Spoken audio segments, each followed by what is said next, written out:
ಮಗು ಹುಟ್ಟಿದ ತಕ್ಷಣ ನವಜಾತ ಶಿಶುವಿಗೆ ಸ್ನಾನವನ್ನು ಯಾವಾಗ ಮಾಡಿಸ್ಬೇಕು, ಹೌ ಆಫನ್, ಎಷ್ಟು ಫ್ರೀಕ್ವೆನ್ಸಿಯಾಗಿ ಮಾಡಿಸ್ಬೇಕು ಮತ್ತು ಯಾವ ಥರ ಮಾಡಿಸ್ಬೇಕು ಅನ್ನುವಂಥದ್ದು. ಮಗು ಹುಟ್ಟಿ 24 ತಾಸು ತನ ಸ್ಟಾರ್ಟಿಂಗ್ ಫಸ್ಟೇ ಯಾವುದೇ ಕಾರಣಕ್ಕೂ ಸ್ನಾನ ಮಾಡ್ಸಕ್ಕೆ ಹೋಗಬಾರ್ದು, ಜಳಕ ಮಾಡಿಸ್ಬಾರ್ದು. ಯಾಕಂತಂದ್ರೆ ಮಗು ಹುಟ್ಟಿದಾಗ ಮಗುವಿನ ಚರ್ಮದ ಮೇಲೆ ಒಂದು ಮೇನದ ಥರ ಒಂದು ಹೊದಿಕೆ ಇರ್ತೈತಿ, ವರ್ನಿಕ್ಸ್ ಕ್ಯಾಸಿಯಸ್ ಅಂತ ಹೇಳಿ. ಅದು ಬೇಬಿನ ಇನ್ಫೆಕ್ಷನ್ ಆಗದೆ ಇರೋ ಥರ, ಹೈಪೋಥರ್ಮಿಯಾ ಆಗದೆ ಇರೋ ಥರ ಪ್ರೊಟೆಕ್ಟ್ ಮಾಡ್ತೈತಿ. ಸೊ ಅದನ್ನು ವೈಪ್ ಆಫ್ ಒರೆಸಿ ತೆಗಿಬಾರ್ದು. 24 ತಾಸು ಆದಮೇಲೆ ಮನೆಗೆ ಡಿಸ್ಚಾರ್ಜ್ ಆಗುತ್ತಾನ ಹಾಸ್ಪಿಟ್ಲಿಂದ, ಬೇಬಿಗೆ ಸ್ನಾನ ಕೊಡಬಾರ್ದು ಅಂತ ನಾವು ಹೇಳ್ತೀವಿ. ಮನೆಗೆ ಹೋದ್ಮೇಲೆ ಅಥವಾ ಹೊಕ್ಕಳ ಬಳಿ ಬೀಳೋವರೆಗೂ ಯಾವುದೇ ಕಾರಣಕ್ಕೂ ಬೇಬಿನ ಡಿಪ್ ಬಾತ್ ಅಥವಾ ತಲೆ ಸ್ನಾನ ಅಥವಾ ನೀರಲ್ಲಿ ಎದ್ದಿ ಸ್ನಾನ ಮಾಡಿಸುವಂಥದ್ದು ಮಾಡಬಾರ್ದು. ಯಾಕಂತಂದ್ರೆ ಆ ಥರ ಮಾಡೋದ್ರಿಂದ ಮಗುವಿನ ಹೊಕ್ಕಳ ಬಳ್ಳಿ ವೆಟ್ ಆಗ್ತೈತಿ. ಸೊ ಹೊಕ್ಕಳ ಬಳ್ಳಿ ಬೀಳುವುದು ಡಿಲೇ ಆಗ್ತೈತಿ. ಒಂದೊಂದ್ಸರಿ ಏನಾಗ್ತೈತಿ, ಹೊಕ್ಕಳ ಬಳ್ಳಿಗೆ ಇನ್ಫೆಕ್ಷನ್ ಆಗುವಂಥ ರಿಸ್ಕ್ ಜಾಸ್ತಿ ಆಗುತ್ತೆ.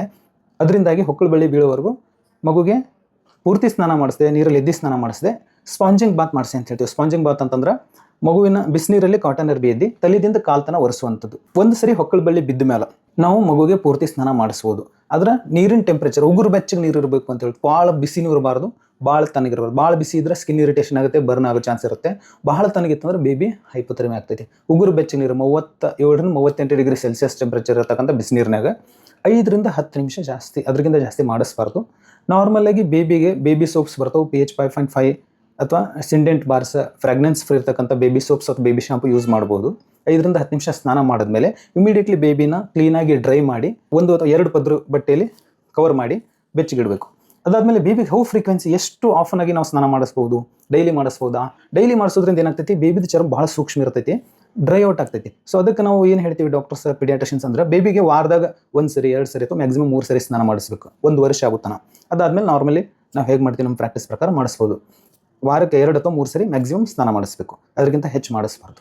ಸೊ ಮಗುವಿಗೆ ಸ್ನಾನ ಮಾಡಿಸೋ ಟೈಮಲ್ಲಿ ಕಡಲೆ ಹಿಟ್ಟು ಬಳಸ್ತಾರೆ, ಕೆಲವೊಂದು ಕಡೆ ಬಳಸ್ಬೋದಾ? ಯಾವುದೇ ಕಾರಣಕ್ಕೂ ಮಗುಗೆ ಅರಿಶಿನ, ಕಡಲೆ ಹಿಟ್ಟು ಬಳಸೋಕೆ ಹೋಗಬಾರ್ದು. ಯಾಕಂತಂದ್ರೆ ಮಗುವಿನ ಚರ್ಮ ಡೆಲಿಕೇಟ್ ಇರ್ತೈತಿ, ಭಾಳ ಸೂಕ್ಷ್ಮ ಇರ್ತೈತಿ. ಕಡಲೆ ಹಿಟ್ಟು ಫ್ರಿಕ್ಷನ್ ಮಾಡ್ತೈತಿ, ಸ್ಕಿನ್ ಇರಿಟೇಷನ್ ಆಗ್ತೈತಿ. ಒಂದ್ಸರಿ ಬೇಬಿ ಸ್ವಾಲೋ ಮಾಡಿ ಬ್ರೀದಿಂಗ್ ಡಿಫಿಕಲ್ಟಿ ಆಗ್ಬೋದು. ಸೊ ಮಗುವಿಗೆ ಕಡಲೆ ಹಿಟ್ಟನ್ನು ಬಳಸೋಕೆ ಹೋಗಬಾರ್ದು. ಅರಿಶಿನ ಅಥವಾ ವಿಭೂತಿ, ಟರ್ಮರಿಕ್, ಈ ಥರದ್ದು ಯಾವುದೇ ಆದಂತಹ ಹರ್ಬಲ್ ಮೆಡಿಸಿನ್ಸ್ ಅಥವಾ ಪ್ರಾಡಕ್ಟ್ಸ್ನ ಯೂಸ್ ಮಾಡಬಾರ್ದು. ನಾವು ಏನು ಯೂಸ್ ಮಾಡಲ್ಲ, ಜಸ್ಟ್ ನೀರಿಂದನೇ ಒರೆಸಿದ್ರು ಸಾಕು. If you want to use baby soaps and shampoos, it is fine. Fragrance free soap and fragrance free shampoo use ಮಾಡ್ಬೋದು.